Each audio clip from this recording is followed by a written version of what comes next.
গভীর রাতের নীরবতাকে আরো গভীর করে মায়ের পরিচিত পায়ের আওয়াজটা এগিয়ে আসছে ওমরের রুমের দিকে।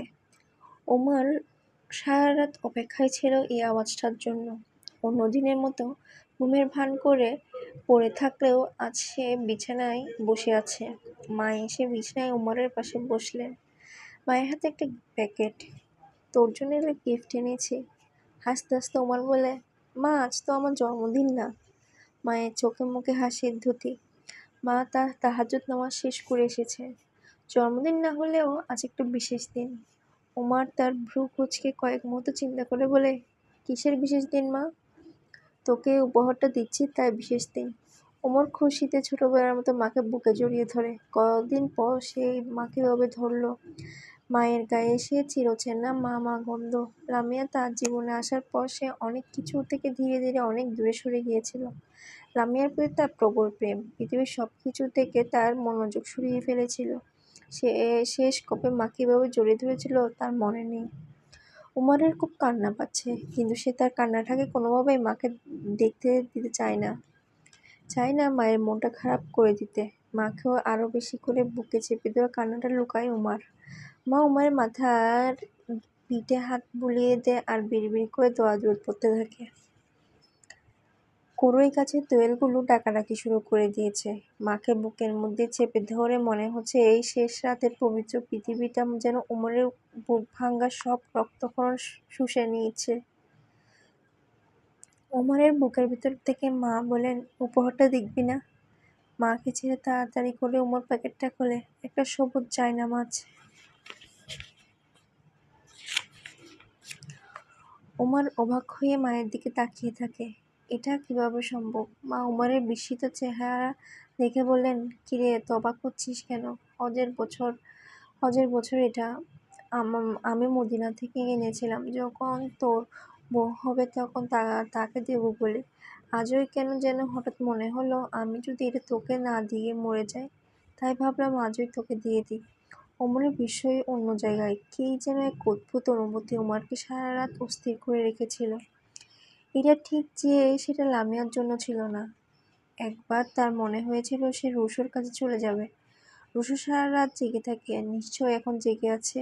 এই অবস্থায় রুশোর কাছে গেলে সে তাকে পিনিক ধরিয়ে দিবে, তারপর বসে বসে বাকি রাত তার সাইকেডেলিক কম্পোজিশন শুনতে হবে। কিন্তু সে এসবে তার কোনো আগ্রহ হচ্ছে না। হঠাৎ করেই তার তখন ইমামের কথা মনে পড়েছিল। উমার ইমামের রুমে বসে থাকা অবস্থায় এক বিপদগ্রস্ত লোক, যিনি ব্যবসার মার খেয়েছিল, সে সব কথা শেষে বলছিলেন, হুজুর, আমার মনের মধ্যে আগুন জ্বলে, কি করি? ইমাম মজা করে বলছিলেন, অজু করো। লোকটি ভ্যাবাচ্যাকা হয়ে বলেছিল, ব্যাস অজু করলেই হবে? ইমাম বলেছিলেন, পানি দিয়ে তো আগুন নেবে নাকি?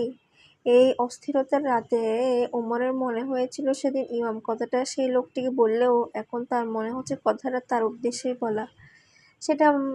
সেটা মনে হতেই ওমর বাথরুমে ঢুকে পড়েছে অজু করার জন্য। অজু করতে করতেই তার মনে এক ধরনের প্রশান্তি খেলে যাচ্ছিল। বিষয়টিকে ওমর যুক্তি দিয়ে ব্যাখ্যা করেছিল। যেহেতু সে ইমামকে বিশ্বাস করতে শুরু করেছে, তাই হয়তো তার মনে সেটার প্রভাব কাজ করছে বলে অজু তাকে এই প্রশান্তিটি দিচ্ছে। দীর্ঘ সময় নিয়ে ওমর অজু করে। কয়েক বছর ঈদের নামাজ ছাড়া আর কোনো নামাজ পড়েছিল বলে তার মনে পড়ে না। ইমামের সাথে তার এখন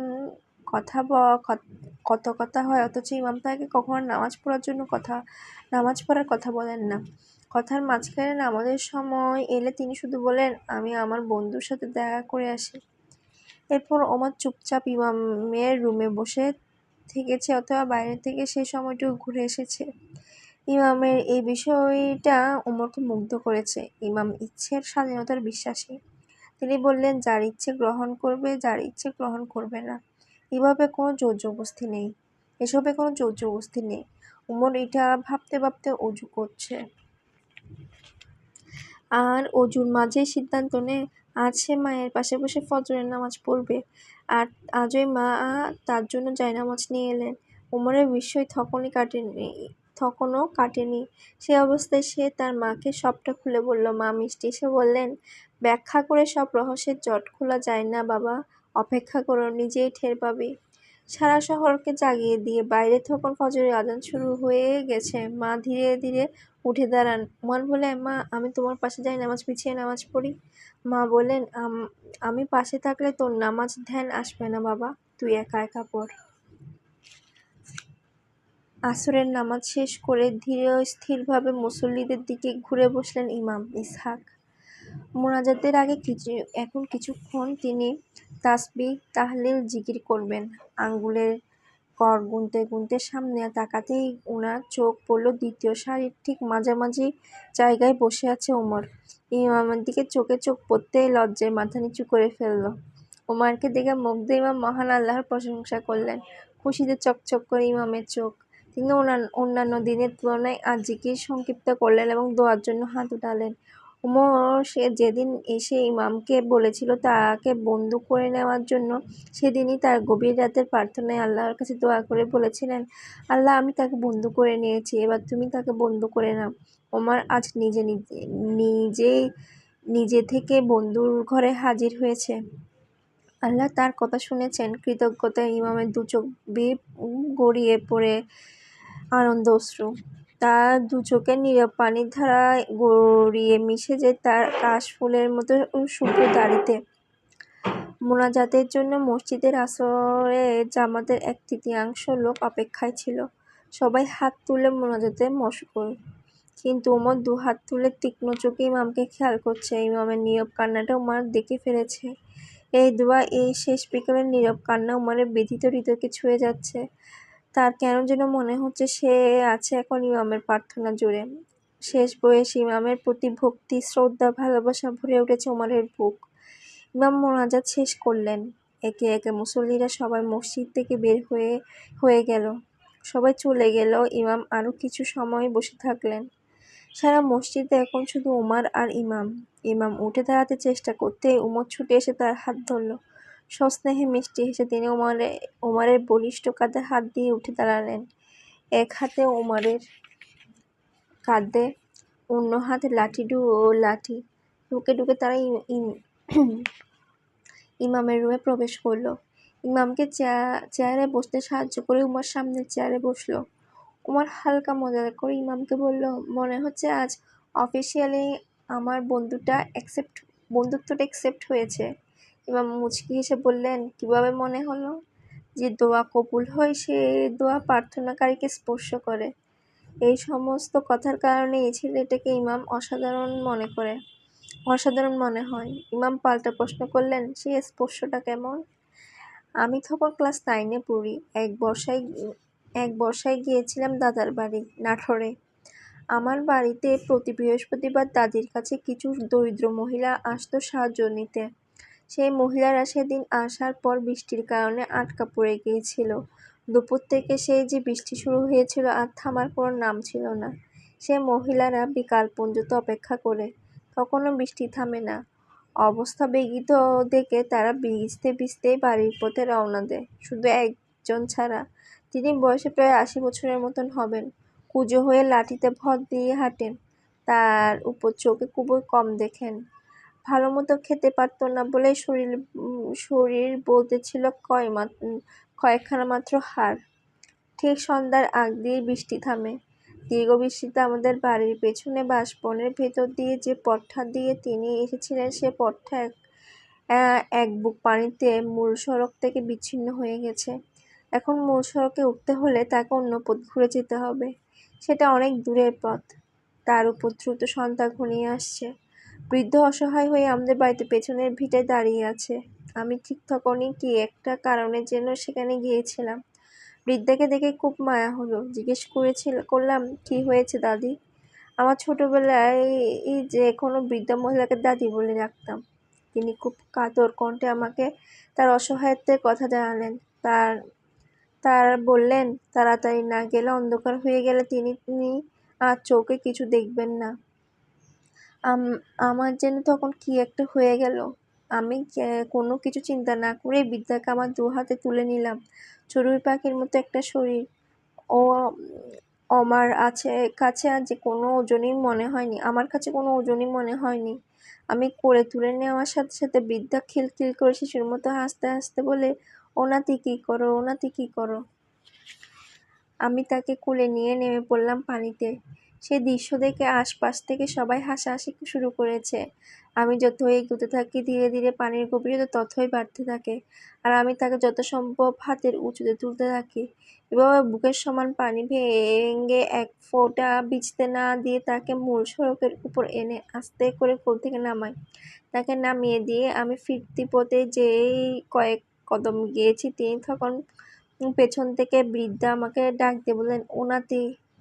আমি ঘুরে তার দিকে এগিয়ে এলাম। তিনি আমার দিকে হাত বাড়িয়ে দিলেন। আমি তখন আমার মাথাটা তার দিকে এগিয়ে দিলাম। তিনি কোনো কথা না বলে আমার মাথা আর সারা গায়ে তার হাত বুলিয়ে দিয়েছিলেন আর বিড়বিড় করে আল্লাহর কাছে দোয়া করেছিলেন। এত কিছু বোঝার মতো বয়স আমার তখন ছিল না। তার সে স্পর্শ আমাকে তখন যে অনুভূতি দিয়েছিল, যে এটা দোয়া কবুলের স্পর্শ। কি যে কোমল আর শীতল ছিল সে স্পর্শ। আমি তেমন হাতের স্পর্শ আর কোনোদিন পাইনি। ওমর কিছুক্ষণ থেমে মাথা নিচু করে বলে, কিন্তু আজ আসরের পর মসজিদে আপনি যে দোয়া করেছেন, আমার মনে হয়েছে আপনি যেন আমার জন্য দোয়া করছেন। আমি সেই বিদ্যার স্পর্শটা হঠাৎ করে ফিল করতে পারছিলাম, আর আমার মনে হচ্ছিল আপনার প্রতিটা প্রার্থনার জবাব দেওয়া হচ্ছে। তুই শেষ পর্যন্ত বদলেই গেলি। বাঁচার জন্য আমার মাত্র দুটি পথই খোলা ছিল। কি সেটা? নিজেকে বদলে ফেলা অথবা আত্মহত্যা করা। আমার আগের পুরো আমিটাই ছিল লামিয়ার। সেই আমিটাকে আর বহন করতে পারছিলাম না। সেই আমিটাকে মেরে ফেলে অথবা নিজেকে বদলে ফেলা ছাড়া আর কী বা করার ছিল বল? তাই বলে ধর্মে আমি তো প্রথমে তোর মতোই হতে চেয়েছিলাম, একদম তোর মতো। এত চেষ্টা করলাম, পারলাম কই? এটা তোর ব্যর্থতা। তুই আমাকে তোর মতো বানাতে পারলি না। তুই আমাকে বুঝতে পারিসনি, তুই আমাকে বুঝতে পারিসনি। হ্যাঁ, পারিনি, কারণ আমার কাছে মনে হয়েছে ড্রাগ ছাড়া তোকে বোঝা সম্ভব না। আর সেটাও ট্রাই করেছি, কিন্তু কেন যেন ড্রাগ আমাকে পুরো মজা দিতে পারেনি। তোর আরও ট্রাই করা উচিত ছিল। তাহলে তো ড্রাগ আমাকে খেয়ে ফেলতো, আমি ড্রাগের দাস হয়ে যেতাম। কই, আমি কি ড্রাগের দাস হয়েছি? আমি ড্রাগসকে কাজে লাগাই। আমি ড্রাগ খেয়ে সৃষ্টি করি। আমার নেশা থেকে শিল্প তৈরি হয়। এজন্যই সেটা রিয়েলিস্টিক না, অ্যাবস্ট্রাক্ট, সহজে বোঝা যায় না। তোকে বা তোর শিল্পকে যতটুকু বুঝেছি সেটা ড্রাগস নিয়ে বুঝেছি। ধর্মের মধ্যে কি খুঁজে পেলি বলতো? খুব সিম্পল একটা জিনিস পেয়েছি, that that is purpose of life. Lamia ছাড়া আমার জীবনে যেন আর কোনো উদ্দেশ্য ছিল না। কেমন ভুলের মধ্যে ডুবেছিলাম চিন্তা কর। এখন বুঝি লামিয়া ছিল আমার আসক্তি, প্রেম সেটার ভুল অর্থ। এখন আসক্তি তোরও আছে, সেটা অন্য কিছু। বেশিরভাগ মানুষই কোনো না কোনো বস্তুর প্রতি আসক্ত। এই আসক্তি তোকে ভুলিয়ে দে পৃথিবীর আলো বাতাস ভোগ করে। তার বেঁচে থাকার উদ্দেশ্যটা কি? কি? প্রেম? এটা শুনে হা হা হা করে হেসে ওঠে রুশো। সে তো ঘুরে ফিরে একই কথা। ওমর মাথা ঝাঁকিয়ে বলে, না, একই কথা না। এই প্রেম স্রষ্টাকে ভালোবেসে তার জন্য তার সমগ্র সৃষ্টি জগৎকে ভালোবাসা। আমি সেই প্রেমে পড়েছি। বিশ্বাস কর, এখন আমার একটা মাছি, তেলাপোকা, পিঁপড়ের প্রতিও মায়া আর প্রেম তৈরি হয়েছে। লামিয়ার প্রতি প্রেম আমাকে অন্ধ করে রেখেছিল। সেই অন্ধ প্রেম ধরে রাখলে মৃত্যু ছাড়া আর কোনো উপায় ছিল না। এখন বুঝি মানুষ প্রেমে কষ্ট পেলে কেন আত্মহত্যা করে, কারণ তার নিজের তৈরি করা আসক্তি তাকে কষ্ট দেয়। তার নিজের তৈরি করা আসক্তির কারাগারে সে বন্দী থাকে। সেই আসক্তির প্রেম তাকে এখন এমন অন্ধ বানিয়ে রাখে যে তার জ্ঞান বুদ্ধি লোপ পায়। সে মুক্তি আর কোনো পথ খুঁজে পায় না। তাই সে কষ্ট থেকে বাঁচার জন্য সে আত্মহত্যা করে। তোর কাছে স্বীকার করতে আমার লজ্জা নেই। আমি এনায়েতের পরিবাগের ফ্ল্যাট থেকে বের হয়ে এসে একটা জায়গা আর উপায় খোঁজা শুরু করেছিলাম সুসাইড করার জন্য। হাঁটতে হাঁটতে চলে গিয়েছিলাম তেজগাঁর দিকে। রেল লাইন ধরে হাঁটছি, আর মনে মনে আশা করছি কোনো ট্রেন এসে আমাকে পেছন থেকে পিষে দিয়ে চলে যাবে। এভাবে উদ্ভ্রান্তের মতো হাঁটতে হাঁটতে আমার চোখ পড়ল রেল লাইনের পাশে বস্তির গুপরি ঘরের পাশে একটা মাজা ভাঙ্গা কুকুর 2 পায়ে ভর দিয়ে উঠে দাঁড়াতে চেষ্টা করছে। অবস্থা দেখে মনে হলো কুকুরটা সেভাবে অনেক দিন ধরে ওখানে পড়ে আছে, খাওয়া পায় না বলে হাড্ডি বের হয়ে আছে, গায়ের লোম উঠে গেছে। হঠাৎ মনে হলো মরার আগে একটা ভালো কাজ করি, এই কুকুরটাকে একটু ভালোবাসা দিয়ে যাই। একটা টঙের দোকান থেকে 1 প্যাকেট রুটি কিনে প্যাকেট ছিঁড়ে তার দিকে রুটিটা ছুঁড়ে দিলাম। রুটিটা তার নাগালের মধ্যে গিয়ে পড়লো, কিন্তু কুকুরটা তাতে কোনো ভ্রুক্ষেপ দেখলাম না। আমার হাতে অত সময় নেই, প্রথম ট্রেনটাতেই কাজ সারতে হবে। আমি আবার হাঁটা শুরু করলাম, অপেক্ষা করছি সামনে অথবা পেছন থেকে কোনো ট্রেন চলে আসবে। কিছু দূর এগোনোর পর আমার হঠাৎ মনে হলো কুকুরটাকে যে পরিমাণ ক্ষুধার্ত মনে হলো, তাতে রুটি পাওয়ার সাথে সাথে রুটির উপরে তার ঝাঁপিয়ে পড়ার কথা ছিল, সেটা করলো না কেন? আমি আবার ফিরে এলাম কুকুরটার কাছে। এসে দেখি রুটিটা সেভাবেই পড়ে আছে, খায়নি। ব্যাপারটা বোঝার জন্য আমি কুকুরটার কাছে গিয়ে বসলাম। দেখি তার চোখটা ঘোলা, অর্থাৎ কুকুরটার চোখে দেখে না। এটা দেখার পর তার উপর আমার মায়াটা আরো বেড়ে গেল। আমি পাউরুটি ছিঁড়ে টুকরোগুলো তার মুখের সাথে লাগালাম। কুকুরটা স্থিরভাবে আমার হাত থেকে রুটিটা নিয়ে খেলো। এভাবে ছোট ছোট টুকরো করে আমি তার মুখের সাথে লাগাই আর সে খায়। এই খাওয়াতে খাওয়াতে প্রথম ট্রেনটা চলে গেল। দানবের মতন শব্দ তুলে চলে গেল। ট্রেনটার দিকে তাকিয়ে থাকলাম। আমার তখন মনে হলো আমি খাবার দিয়ে কুকুরটাকে জীবন বাঁচালাম না, বরং খাবার খেয়ে কুকুরটাই যেন আমার জীবনটা বাঁচালো।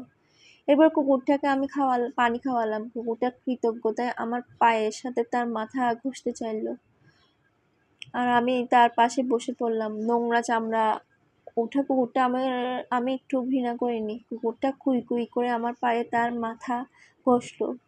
আমি তার মাথায় তার গলার হাত বুলিয়ে দিলাম। লামিয়ার জন্য আমি মরতে গিয়েছিলাম, আমাকে বাঁচিয়েছিল একটা কুকুর। সেদিন বুঝেছিলাম আমার বেঁচে থাকাটাই পৃথিবীর অনেকের প্রয়োজন। কোথাও না কোথাও একটি ফুল, একটা পাখি, একটা ঘাসফড়িং আমার অপেক্ষায় বসে আছে।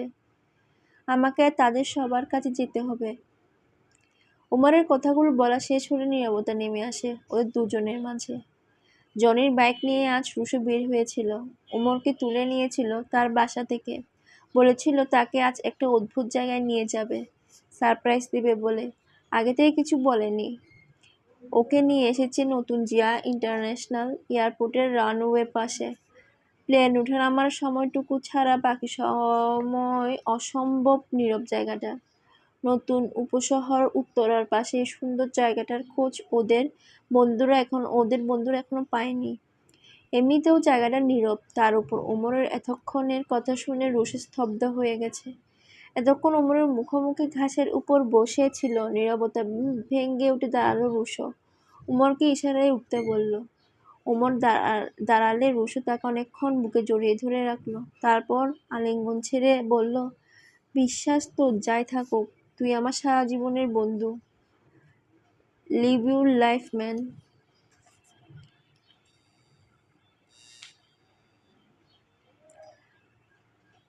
ওমরের জীবন থেকে লামিয়া চলে গেছে আজ 1.5 বছর হলো। ওমর এখন এক বদলে যাওয়া মানুষ। পুরো একটা ইয়ার লস দিয়ে আবার ক্লাস শুরু করেছে। আগে যেভাবে ওমরের সাথে লামিয়া ঘুরতো, এখন ঠিক সেভাবে এনায়েতের সাথে ঘোরে। সে দৃশ্য ইউনিভার্সিটির অনেকের মনে অনেক প্রশ্ন জন্ম দিলেও এনায়েতের ভয়ে কেউ একটা শব্দ উচ্চারণ করেনি। ক্লাসের সময়টুকু ছাড়া আর এক মুহূর্ত ওমর ইউনিভার্সিটির এলাকায় থাকে না।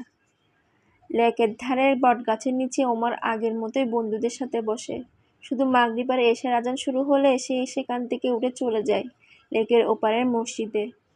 ওমরের ব্যক্তিত্বে অনেক পরিবর্তন ঘটেছে। আগের মতন হয় হুল্লোড় আর উচ্ছ্বাসের পরিবর্তে ধীর স্থির হয়েছে, খুব কম কথা বলে, কি যেন গভীর চিন্তায় ডুবে থাকে। বন্ধুরা ওমরের অবস্থাটা বোঝে, তারা সে বিষয় নিয়ে ওমরকে ঘাটায় না। প্রথম দিকে কেউ কেউ তার সাথে লামিয়াকে নিয়ে মজা আর ইয়ার্কি করত, সেসব ওমরকে আরও শামুকের মতো গুটিয়ে দিত। রুশো সবাইকে কঠোরভাবে নিষেধ করে দিয়েছে কেউ যেন ওমরের এই বিষয়টা নিয়ে কোনো রকম কথা না বলে। যত দিন যাচ্ছে লামিয়ার সাথে বিচ্ছেদটা ওমরের কাছে আশীর্বাদের মতো মনে হচ্ছে। ওমরের কাছে লামিয়াই ছিল পৃথিবী, অথচ তার বিচ্ছেদ তাকে এই শিক্ষা দিয়েছে যে পৃথিবীর সব কিছুকেই ভালোবাসতে হবে। যেমন করে সে লামিয়াকে ভালোবেসেছে। পৃথিবীর মাটি, পানি, বায়ু, আলোর ভোগটা যেমন সবার জন্য, তেমনি এর বিনিময়ে ভালোবাসাটাও হতে হবে সবার জন্য। একচোখে ভালোবাসা তাকে কত কি থেকে কতদিন বঞ্চিত করে রেখেছিল। পূর্ণ চোখ মিলে কত কি তার দেখা হয়নি। ইমাম তার অন্য চোখটিও খুলে দিয়েছেন। ইমাম বললেন, জ্ঞান হলো আলো। আবার সব আলোও আলো নয়। কোনো কোনো আলো গভীর অন্ধকারের চেয়েও অন্ধকার। সে অন্ধকার আলোর ভিতরেই লুকিয়ে থাকে। ওমর জিজ্ঞেস করে, সেটা কেমন? ইমাম বললেন, তোমাকে যে জঙ্গলে গল্প বলেছিলাম সেটা আবার বলছি। তুমি অন্ধকারের রাতে জঙ্গল পথ হারিয়ে ফেলেছ। এবার তোমার হাতে কোনো আলো নেই। জঙ্গলের একটি প্রান্তে এসে তুমি দেখলে দুটি পথ দুই দিকে চলে গেছে। সেই দুটি পথ দুজন লোক মশাল নিয়ে দাঁড়িয়ে আছে তোমাকে পথ দেখানোর জন্য। দুজনের হাতেই আলো। এখন তুমি কোন আলোর পথে যাবে? সেই দুজন লোক, একজন ডাকাত, অন্যজন আউলিয়া। দুজনের হাতেই আলো। দুটো আলোই তোমাকে পথ দেখাবে। তুমি জানো না সে দুটি লোকের মধ্যে কার মতলব কি, কে তোমাকে কোথায় নিয়ে যাবে। আরও সমস্যা আছে। ডাকাতের বেশভূষা, স্বভাব সবকিছুই সাধুর মতো। ভালো মানুষের সবকিছুই যে সে ধারণ করে আছে। মিষ্টি কথা আর উত্তম আচরণ তোমাকে মুগ্ধ করে দেবে নিশ্চিত। অন্যদিকে আউলিয়া নিজের স্বভাবেই আছেন। বাড়তি কোনো কিছু নেই, নেই কোনো আলগা চাকচিক্য। তুমি মরিয়া হয়ে পথ খোঁজা পথিক। এবার বলো তুমি কাকে বেছে নেবে? উত্তর জানার জন্য উমরের মুখের দিকে তাকিয়ে থাকেন ইমাম। বেশ সময় নিয়ে উমর চিন্তা করে উত্তর দিল, একটা সৌভাগ্যের পথ, অন্যটা দুর্ভাগ্যের। আমার মনে হয় এখানে তাকদীর একটা ফ্যাক্টর। ডাকাতের চাকচিক্য দেখে ভুল সিদ্ধান্ত নেওয়ার সম্ভাবনাই বেশি। ইমাম বললেন, হ্যাঁ, তুমি সম্ভাবনা বা সৌভাগ্যবান বলে আউলিয়া পথ ধরে চলে যাবে। তবে দ্বিতীয় পথটা দুর্ভাগ্যের হলেও সেখান থেকে তুমি জ্ঞান প্রাপ্ত হবে। উমর জিজ্ঞেস করে, দুর্ভাগ্য থেকেও জ্ঞান হয়? ইমাম মিষ্টি এসে বললেন, হবে না কেন?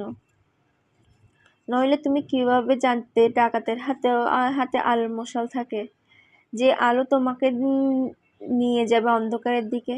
তুমি যত বেশি অন্ধকারকে চিনবে, আলো তত বেশি মূল্যবান হয়ে উঠবে। তুমি যখন অন্ধকারের আসল রূপটা চিনে যাবে, তখন তোমাকে আর কোনোভাবেই অন্ধকারে ফিরিয়ে নেওয়া সম্ভব হবে না। এই অন্ধকারকে বলে কুফর। কুফরত্ব যা সত্যকে ঢেকে রাখে। এই যুগে কাফের বলে সেই ডাকাত, আর আলোর ভেতরেই লুকিয়ে আছে অন্ধকার। এই যুগে কাফের হলো সেই ডাকাত যার আলোর ভেতরে লুকিয়ে আছে অন্ধকার। ওমর এখন গভীর রাতে মায়ের পাশে বসে তাহাজ্জুদ পড়ে। অনেক সময় মা নামাজ শেষ করে মুগ্ধ হয়ে তাকিয়ে থাকে ওমরের দিকে। তাকিয়ে ওমরের নামাজ পড়া দেখেন, আর আনন্দে তার চোখ ভেজে ওঠে। আর এই ছেলেটা অন্য ছেলেদের চেয়ে আলাদা হয়েছে। ছেলের হৃদয় ভাঙার কষ্টটা তিনিও তিল তিল করে অনুভব করেছেন। আল্লাহর কাছে তার জন্য হৃদয় উজাড় করে দোয়া করেছেন। আল্লাহ তার দোয়া কবুল করেছেন। তিনি বুঝতে পারছিলেন কষ্ট কীভাবে ওমরকে বিপথগামী করে ফেলছিল। ড্রাগ এডিকশনের শেষ প্রান্ত থেকে ওমর ফিরে এসেছে। তার দোয়া আর ইমাম ইসহাকের দাওয়া, এই দুই মিলে ওমরকে নিশ্চিত গভীর খাদের পতন থেকে ফিরিয়ে এনেছে। ওমর বুদ্ধিদীপ্ত ও মেধাবী। ভাষা অথবা অন্ধবিশ্বাসের কথা দিয়ে তার মতো ছেলেকে বোঝানো সম্ভব নয়।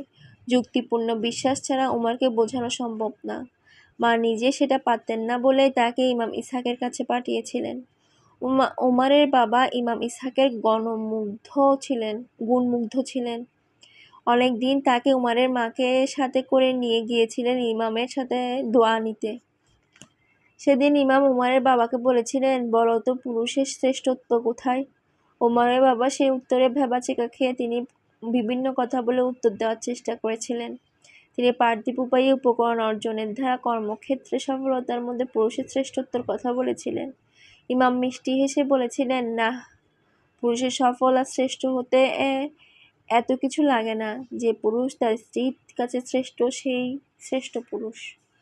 আমাদের নবী সাল্লাল্লাহু আলাইহি ওয়াসাল্লাম বলেছেন, শুধুমাত্র সম্মানিত লোকেরাই নারীদের প্রতি সম্মানজনক আচরণ করে, আর যারা অসম্মানিত নারীদের প্রতি তাদের আচরণও হয় অসম্মানিত। সেদিনে সে ছোট্ট কথাটুকু উমরের বাবার মনোজগৎ বদলে দিয়েছিল। সেদিনের পর থেকে আর কখনোই তিনি কটু কথা বা খারাপ আচরণ করেননি। মাঝে মাঝে উমরের মাকে মজা করে বলতেন, তুমি সার্টিফিকেট না দিলে তো আমি তোমার সাথে উত্তম আচরণ করেছি তো নাকি? ইমাম ইসহাকের উপদেশের শক্তি উমরের মা সেদিন টের পেয়েছিলেন। বিপদে আপদে তাকে দোয়া করতে বলতেন। উমরের এই দুঃখ সময়ে তাই তিনি তাকে ইমামের কাছে যেতে বলেছিলেন। মানুষ তার সাথে করে একটি চিড়িয়াখানা নিয়ে ঘোরে। তার প্রয়োজন অনুসারে সে একটা করে প্রাণীকে প্রদর্শন করে অথবা কাজে লাগায়। কখনো সে বাঘ, কখনো সে হায়না, কখনো সে গরু, ঘোড়া অথবা গাধা, কখনো সে বিষাক্ত সাপ। মানুষ যতক্ষণ জেগে থাকে ততক্ষণ সে এই চিড়িয়াখানাটাকে সামলাতে ব্যস্ত থাকে। চিড়িয়াখানা সামলানোর এই ব্যবস্থাপনা যার যত ভালো সে তত ভালো মানুষ।